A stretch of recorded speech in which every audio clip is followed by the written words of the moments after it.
بسم اللہ الرحمن الرحیم. آج کا عنوان ہے وحی. دیکھیے، انسان کے پاس معلومات حاصل کرنے کے جو ذرائع ہیں وہ حواس سے خمسہ ہیں، یعنی دیکھ کر، سن کر، سونگھ کر، چکھ کر اور پکڑ کر. انہیں کہتے ہیں حواس سے خمسہ. انسان کے پاس یہ ذرائع ہیں اور ایک ذریعہ ہے عقل. تو عقل سے انسان جو ہے بہت ساری گتھیوں کو حل کرنا چاہتا ہے، لیکن ظاہر ہے سماعت بھی محدود ہے، بصارت بھی محدود ہے، اور یہ تذوق یہ بھی محدود ہے، لمس یہ بھی محدود ہے، اور شم یہ بھی محدود. انسان یہ سمجھتا ہے کہ اس کی عقل غیر محدود ہے، حالانکہ اس کی عقل بھی محدود ہے. اور علامہ ابن خلدون نے اس عقل کی بڑی عجیب مثال دی ہے. کہتے ہیں کہ انسان جو اس دنیا میں رہتا ہے اس کی عقل بس اس دنیا جیسی ہی چھوٹی ہے، اور عالم آخرت کو اگر وہ اپنی عقل سے سمجھنا چاہتا ہے تو اس کی مثال اس سونار کی سی ہے جو سونا تولنے کے ترازو سے پہاڑ تولنے کا ارادہ کر رہا ہو. سونے کا ترازو چھوٹا ہوتا ہے تو اس سے پہاڑ تولنے کا ارادہ کر رہا. انسان گمراہ اسی وقت ہوتا ہے جبکہ وہ عقل کو زیادہ اختیارات دیتے، حالانکہ عقل کا بھی ایک دائرہ محدود ہے، اور عقل بھی انسانوں کو دھوکہ دیتی ہے. تو وحی جو ہے یہ وہاں سے شروع ہوتی ہے جہاں سارے حواس اور ساری عقل فکر جہاں جا کر رک جاتی ہیں، وحی کا وہاں سے سفر شروع ہوتا ہے. تو وحی جو ہے وہ صرف نبیوں کے ساتھ خاص ہے، وحی کا تعلق عام انسانوں سے نہیں. امام راغب اصفہانی نے ایک کتاب لکھی ہے مفردات القرآن. تو اس میں قرآن کے جتنے بھی الفاظ ہیں وہ ان سب کی تحقیق کرتے ہیں، بتاتے ہیں کہ لغوی طور سے کیا معنی ہے اور شرعی اور اصطلاحی طور پر کیا معنی. تو امام راغب اصفہانی نے وحی کے معنی بتائیں الاشارۃ السریعہ، کہ تیز اشارہ، یعنی ایسا اشارہ جو بہت تیزی کے ساتھ کیا جائے، یعنی تیز بھی ہو مخفی بھی ہو، ایسا اشارہ کرنا. دوسرے معنی ہے دل میں کوئی بات ڈال دینا، اور تیسرے معنی ہے خفیہ طریقے پر ایسا پیغام دینا کہ دوسرے کو پتہ نہ چلے، یعنی بس اشارہ کر دینا اور دوسرا آدمی سمجھ جائے اس اشارے کو، جیسا اشارہ کیا ہے کوئی اور نہیں سمجھے. تو ڈاکٹر صبحی صالح نے ایک جاہلی شاعر کا شعر نقل کیا ہے اس کی تعریف، یعنی لغوی طور سے جو وحی کے معنی ہے اس کی تعریف کرنے کے لیے. کہتے ہیں نظرت الیہا نظرۃ فتحیرت،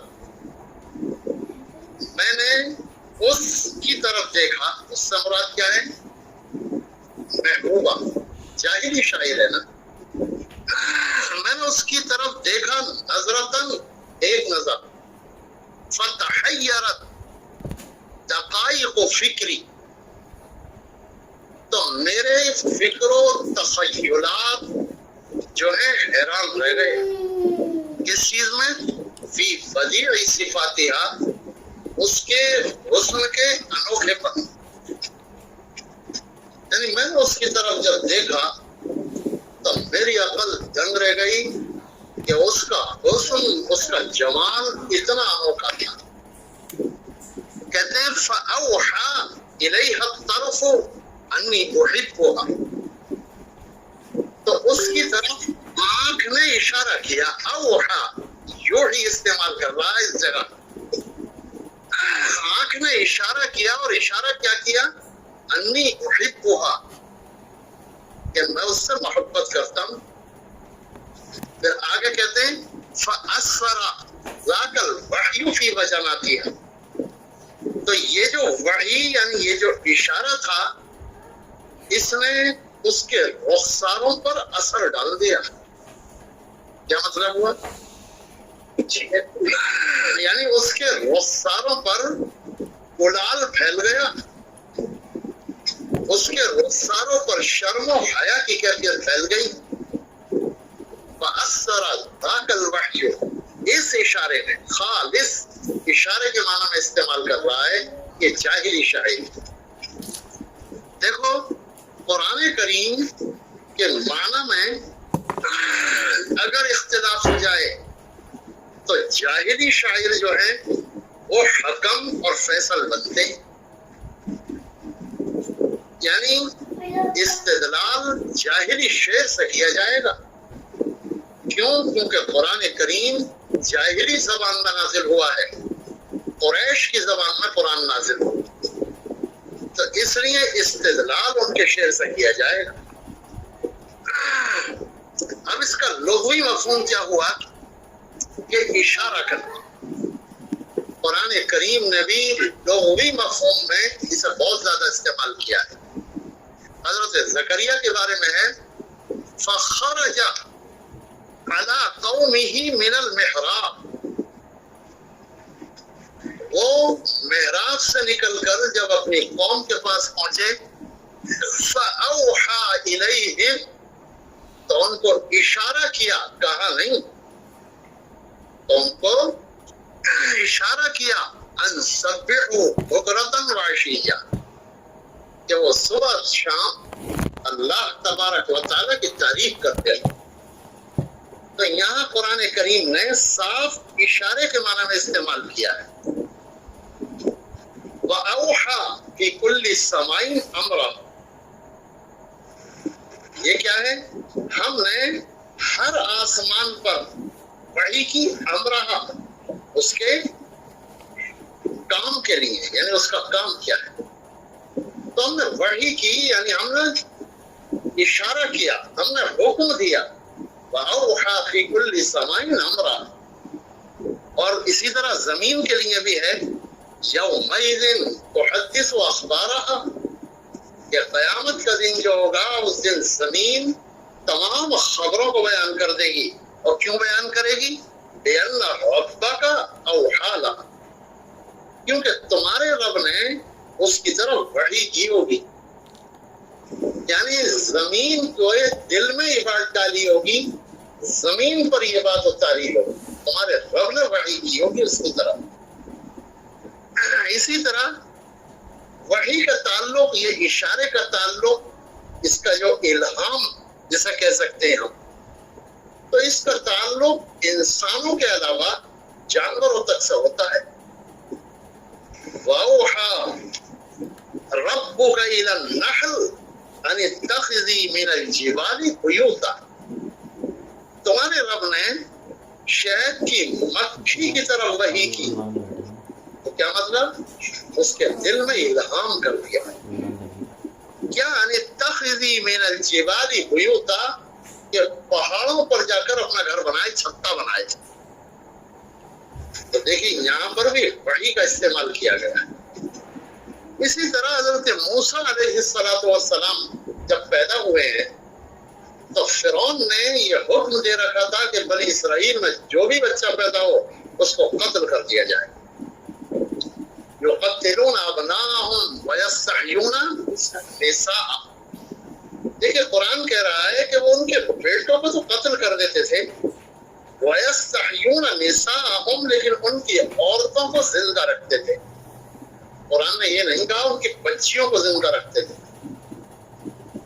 آپ ذرا قرآن کی بلاغت پر غور کریں.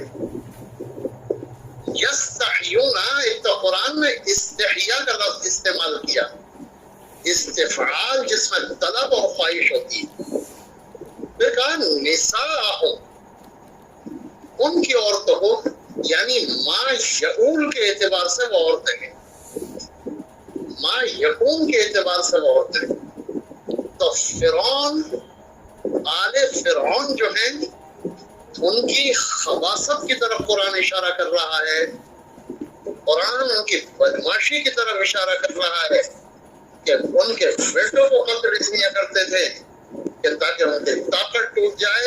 ان کی بیٹیوں کو زندہ اس لیے رکھتے تھے تاکہ جب وہ بڑی ہوں تو ان کا استحصال کریں گے جنسی طور پر. تو حضرت موسیٰ علیہ السلام جب پیدا ہوئے تو ان کی ماں گھبرا گئی کہ کیا ہوگا. تو کہتے ہیں وَأَوْحَيْنَا إِلَىٰ أُمِّ مُوسَىٰ أَنْ أَرْضِعِيهِ،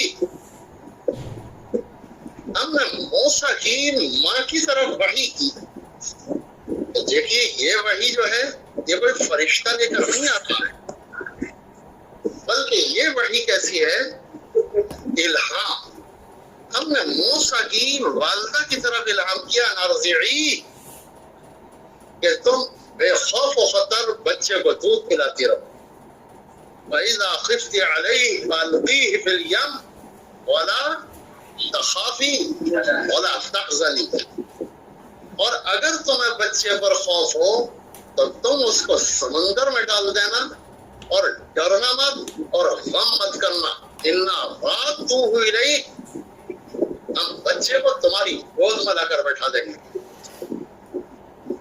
یعنی بچے کو تم سمندر میں ضرور پھینک دو گی لیکن ہماری قدرت بچے کو گود میں لا کر بیٹھا دے گی. تو یہاں پر بھی دیکھیے الہام یہ اس معنی میں استعمال ہوا ہے. پھر ابھی تک جتنے استعمالی آئے وہ سب کے سب مثبت معنی میں ہیں، یعنی اچھے معنی میں کہ اللہ تبارک و تعالیٰ نے آسمانوں پر وحی کی، زمین پر وحی کی، اور شہد کی مکھی کی طرف وحی کی، ان میں موسیٰ کی طرف وحی کی. لیکن قرآن کریم یہ بھی بتاتا ہے کہ وحی کا استعمال لغوی طور پر منفی معنی میں بھی ہوتا ہے. منفی کیا مطلب؟ یعنی غلط قسم کے اشارے کرنا، الہام کرنا، فصیحہ. وَإِنَّ الشَّيَاطِينَ لَيُوحُونَ إِلَىٰ أَوْلِيَائِهِمْ لِيُجَادِلُوكُمْ،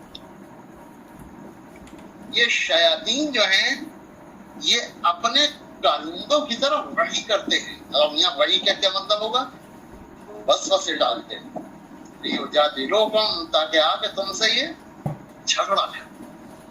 تو یہ قرآن کریم کا لغوی، یہ وحی کا لغوی مفہوم ہے کہ اشارہ کرنا، دل میں کوئی بات ڈالنا، مخفی طریقے پر کوئی بات کہہ دینا اس طرح کہ دوسرا اسے محسوس نہیں کر سکے.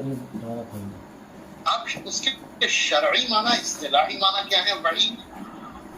تو ایک بہت بڑے عالم ہیں عبدالعظیم زرقانی،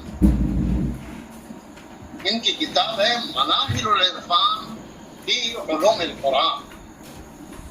تو انہوں نے وحی کی تعریف کی ہے شرعی طور پر. کہتے ہیں معناہ فی لسان الشرع، کہ شریعت کی اصطلاح میں اس کے معنی کیا ہیں؟ ان یعلم اللہ من اصطفاہ من عبادہ،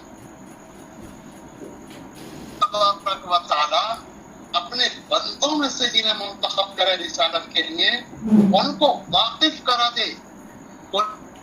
لما اعاد اطلاعہ علیہ، جس چیز کی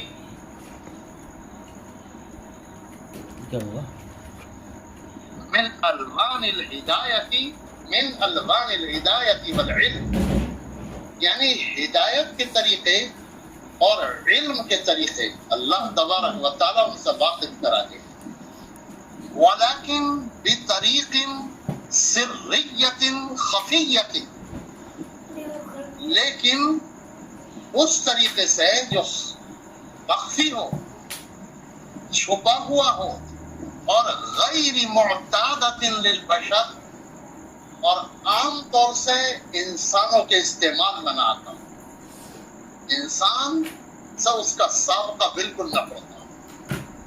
لیکن یہاں پر تعریف میں انہوں نے یہ بات نہیں کہی کہ فرشتے کے ذریعے، کہنا چاہیے تھا نا کہ فرشتے کے ذریعے، اور اس لیے نہیں کہی کہ بعض وحی جو ہوتی ہیں وہ بغیر فرشتے کے ذریعے بھی ہوتی ہیں،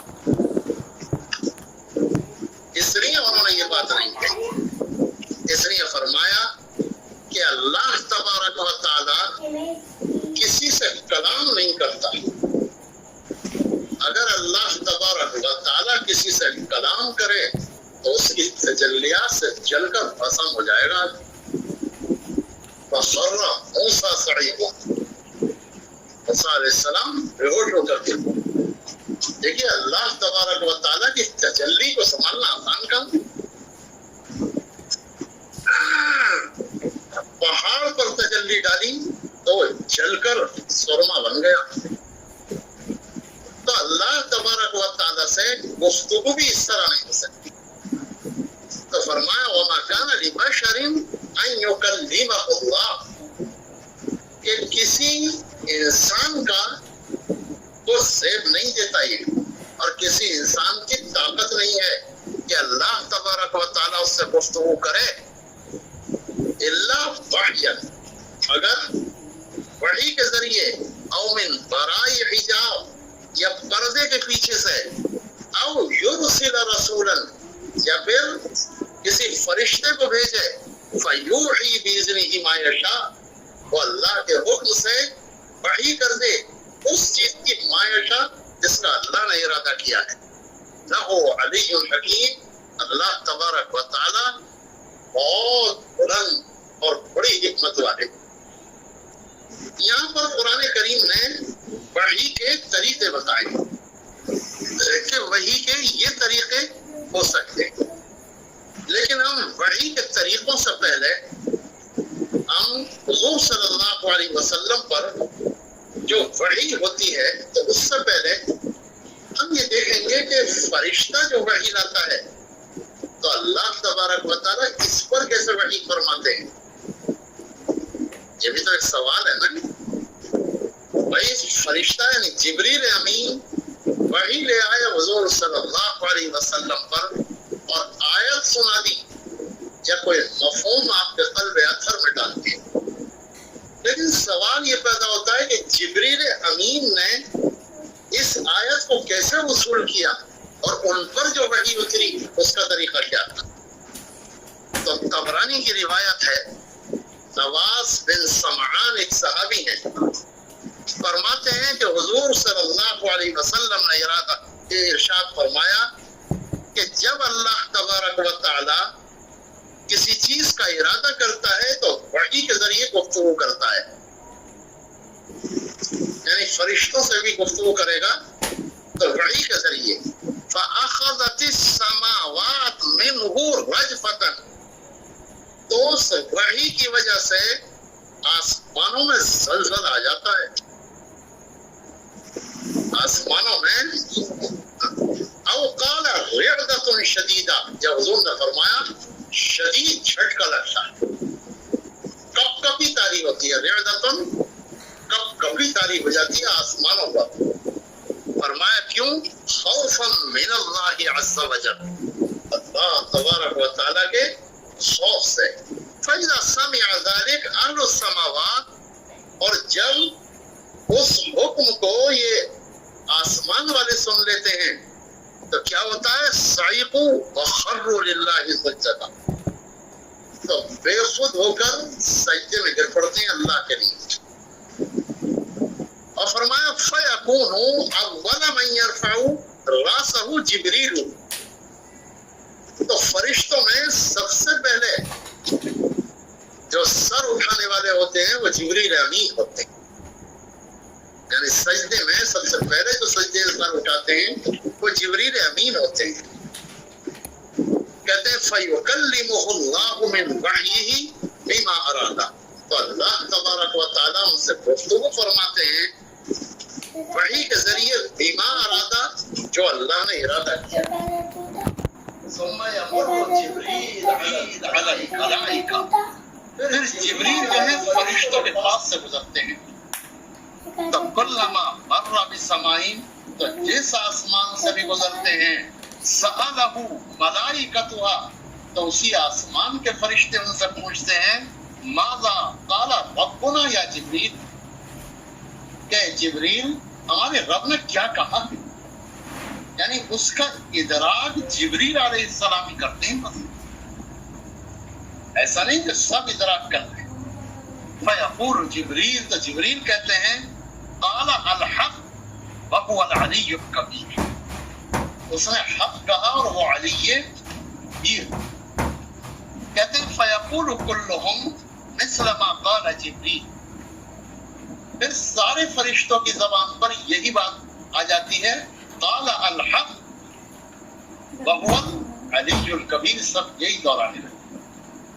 کہتے ہیں فینتہی جبریل بالوحی، تو جبریل وحی کو لے کر اترتے ہیں اس کی طرف الی حیث امر اللہ عز وجل، جس پر وحی اتارنے کا اللہ نے حکم دیا.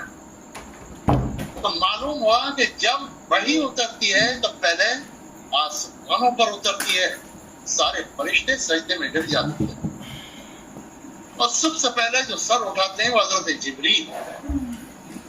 حضرت جبریل ہی وحی کا ادراک کرتے ہیں، اور جتنے آسمانوں سے گزرتے ہیں سارے فرشتے ان سے پوچھتے ہیں اور وہ انہیں بتاتے ہیں کہ حق فرمایا اللہ نے. اور پھر جبریل وحی لے کر نبی کی طرف آتے ہیں، کیونکہ اللہ تبارک و تعالیٰ نے نبی کی طرف وحی لانے کا انہیں حکم دیا. یہ ہو گیا. اب اوپر جو تھا کہ وحی کی کتنی قسمیں ہیں، تو دیکھیے سب سے پہلے بنیادی طور پر وحی کی دو قسمیں. امام ابن القیم رحمۃ اللہ علیہ جو ہے یہ 8ویں صدی ہجری کے عالم، ان کی کتاب زاد المعاد، تو زاد المعاد میں انہوں نے وحی پر بڑا بصیرت افروز کلام کیا ہے، بڑا محققانہ کلام. ویسے تو کتاب میں ان کا کلام ایسا ہی محققانہ ہے، لیکن وحی پر بھی بڑا عمدہ کلام کیا ہے.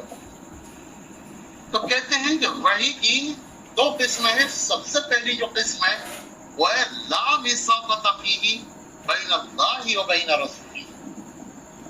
پہلی قسم وہ ہے کہ اللہ تبارک و تعالی اور اس کے رسول کے درمیان کوئی واسطہ نہ، جبریل امین کا واسطہ نہ ہو. اور اس قسم کی بھی دو قسمیں ہیں. پہلی قسم کیا ہے؟ کلام الہی، یعنی اللہ تبارک و تعالی اپنا کلام سنا دیں، جیسے کہ وَكَلَّمَ اللَّهُ مُوسَىٰ تَكْلِيمًا، اللہ تعالیٰ نے موسیٰ علیہ السلام سے خوب باتیں کی. صرف گفتگو کی نہیں بلکہ خوب کس کا ترجمہ ہے؟ یہ مفعول مطلق پیدا کر رہا ہے یہ ترجمہ، کہ اللہ تبارک و تعالیٰ نے موسیٰ علیہ السلام سے خوب باتیں کی. تو دیکھیے یہ جو آواز ہوتی ہے یہ آواز دنیا کی تمام آوازوں سے الگ ہوتی ہے، اور اس کا ادراک نبی کے علاوہ کوئی نہیں کر سکتا. ہم بھی اگر کھڑے ہوں ہمیں آواز نہیں آئے گی. کیوں؟ دیکھیے نبی ہی کی صلاحیت ہوتی ہے کہ نبی جو ہے اس آواز کو سنیں. عام انسانوں میں وہ صلاحیت نہیں ہوا کرتی. جی تو اس کی پہلی قسم کیا ہے؟ کلام الہی، جیسا کہ حضرت موسیٰ علیہ السلام سے اللہ نے کلام کیا. حضور صلی اللہ علیہ وسلم کے لیے یہ جو قسم ہے تو یہ معراج کی رات میں ثابت ہے. فَأَوْحَىٰ إِلَىٰ عَبْدِهِ مَا أَوْحَىٰ، معراج کی رات میں اللہ تبارک و تعالیٰ نے حضور صلی اللہ علیہ وسلم سے گفتگو بغیر کسی واسطے کے فرمائی. تو حضرت موسیٰ علیہ السلام کے لیے تو قرآن سے یہ بات ثابت ہے، اور اللہ کے رسول صلی اللہ علیہ وسلم کے لیے صحیح اور قوی ترین حدیث سے یہ بات ثابت ہے. امام ابن القیم فرماتے ہیں زاد المعاد میں کہ یہ وحی کی سب سے اعلیٰ درجے کی قسم ہے،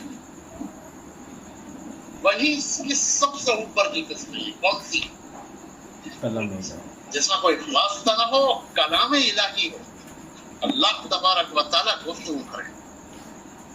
اسی کی دوسری قسم ہے جس میں کوئی واسطہ نہ ہو، ما یلقی اللہ سبحانہ و تعالی فی قلوب الانبیاء مباشرۃ عن طریق المنام، کہ اللہ تبارک و تعالی براہ راست خواب کے ذریعے نبی کے دل میں کوئی بات ڈال، انبیاء کے دل میں کوئی بات ڈال۔ یہ بات تو طے ہے کہ نبی کا خواب وحی کے قائم مقام ہوا کرتا۔ دیکھیے حضرت ابراہیم علیہ السلام کو جو حکم ملا کہ وہ حضرت اسماعیل کو ذبح کریں، تو وہ بھی اسی وحی کے ذریعے ملا۔ فلما بلغ معه السعي قال يا بني اني ارى في المنام اني اذبحك فانظر ماذا ترى قال يا ابت افعل ما تؤمر ستجدني ان شاء الله من الصابرين۔ تو وہ بھی یہی وحی تھی۔ حضور صلی اللہ علیہ وسلم کے بارے میں بھی پہلے جب آپ کی نبوت کا آغاز ہوا ہے تو حضرت عائشہ فرماتی ہیں، صحیح بخاری کی حدیث ہے کہ اول ما بدی به صلی اللہ علیہ وسلم الرؤیا الصالحہ بالنوم، کہ حضور کی بعثت کی ابتدا میں آپ صلی اللہ علیہ وسلم کی بعثت کی جو ابتدا ہوئی، وحی کی جو ابتدا ہوئی، اس سے ہوئی نیک اچھے خواب ہوئے۔ اور ان خوابوں کی کیفیت کیا تھی؟ فَكَانَ لَا يَرَى رُؤْيًا إِلَّا جَاءَتْ مثل فلق الصبح، لا جاءت فلق الصبح، کہ جب بھی آپ کوئی خواب دیکھتے اور خواب میں جو بھی منظر دیکھتے تو وہ منظر دن کی روشنی میں صبح کو نظر آ جاتا، وہی منظر بالکل نظر آ جاتا۔ تو یہ حضور صلی اللہ علیہ وسلم نے خواب جو دکھائی دیے آپ کو، تو وہ بھی وحی میں شمار کی گئی ہے۔ جی شیخ الاسلام مفتی محمد تقی عثمانی مدد اللہ العالی نے اسی ذیل میں ایک حدیث کی طرف اور اشارہ کیا ہے کہ آپ جانتے ہیں کہ حضور صلی اللہ علیہ وسلم پر سحر کیا گیا،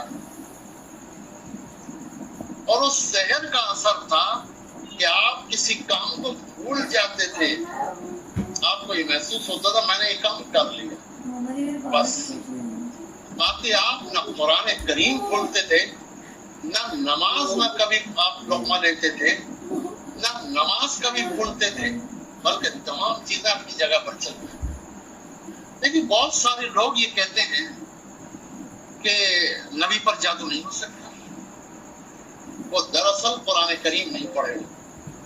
قرآن حضرت موسیٰ کے بارے میں کہتا ہے یُخَيَّلُ إِلَيْهِ مِن سِحْرِهِمْ أَنَّهَا تَسْعَىٰ، کہ جادوگروں کے جادو کی وجہ سے موسیٰ کو ایسا لگنے لگا أَنَّهَا تَسْعَىٰ، کہ رسیاں اور یہ ڈنڈے سب دوڑ رہے ہیں۔ موسیٰ کو لگنے لگا جادوگری تو اثر نہیں۔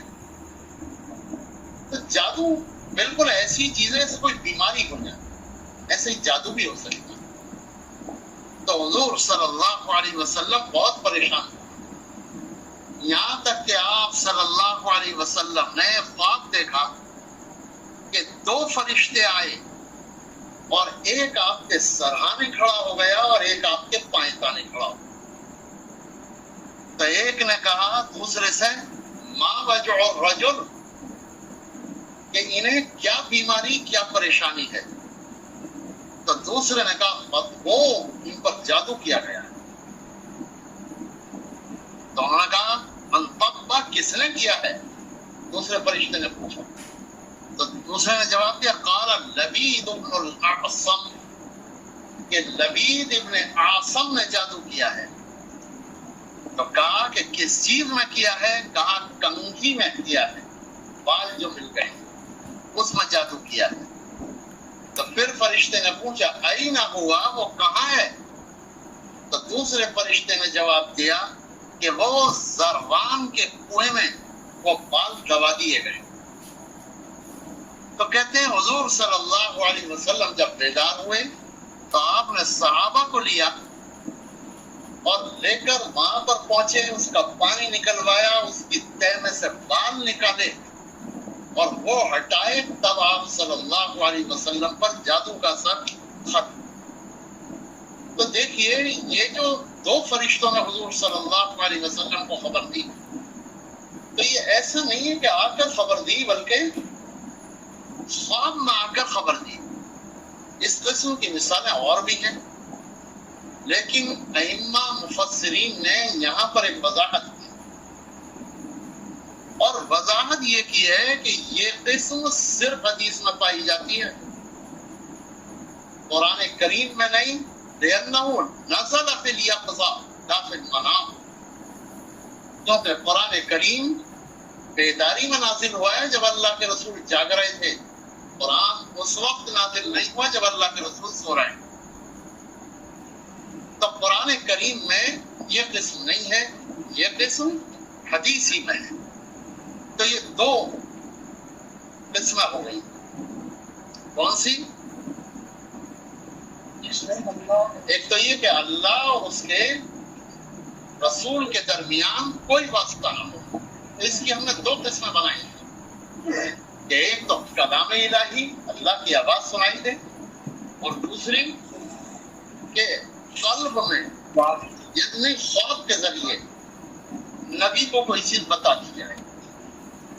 اب دوسری قسم آئی وحی کی بنیادی طور پر کہ ان یکون وسیطا بین اللہ و بین رسولہ، ان یکون جبریل، کہ حضرت جبریل علیہ السلام حضور صلی اللہ علیہ وسلم اور رسول کے درمیان واسطہ، اس کے درمیان واسطہ ہوں، حضور صلی اللہ علیہ وسلم کے درمیان واسطہ۔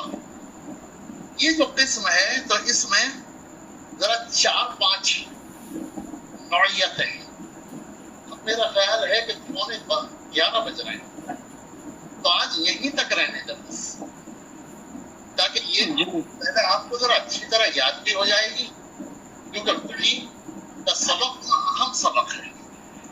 اس کے بعد کل جب چلیں گے تو کل انشاءاللہ وہ تمام قسمیں آئیں گی جو حضور صلی اللہ علیہ وسلم پر عمومی طور سے جس طرح وحی اترتی، یعنی جس میں جبریل واسطہ ہے نبی کے اور اللہ کی طرف۔ بس وآخر دعوانا ان الحمد للہ رب العالمین۔